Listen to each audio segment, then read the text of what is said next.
আমার ভ্যালেন্টাইন তো তুমি লাজু, হ্যাপি ভ্যালেন্টাইন্স ডে, এমনটাই বলছে অনুভব লাজুকে। পুরোটা জানতে ভিডিওতে লাইক দিয়ে চ্যানেলটা সাবস্ক্রাইব করে দেখতে থাকুন। কোণে দেখা আলো সিরিয়ালের আগামী পর্বে আমরা দেখতে পাবো ভ্যালেন্টাইন্স ডের দিন অনুভব লাজুর কলেজে চলে যায়।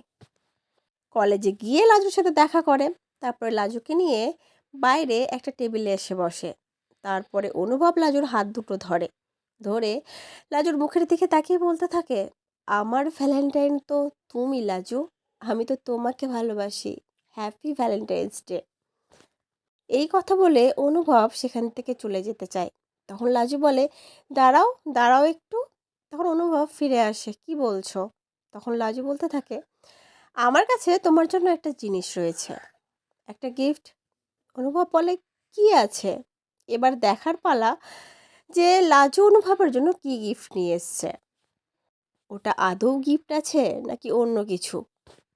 তো তোমাদের কি মনে হচ্ছে লাজু কি গিফট দিতে পারে অনুভবকে? লাজু কি এবার সত্যি সত্যি বলে দেবে গিফটটা দিয়ে অনুভবকে, যে সে অনুভবকে অলরেডি ভালোবেসে ফেলেছে, ভালোবাসতে শুরু করেছে?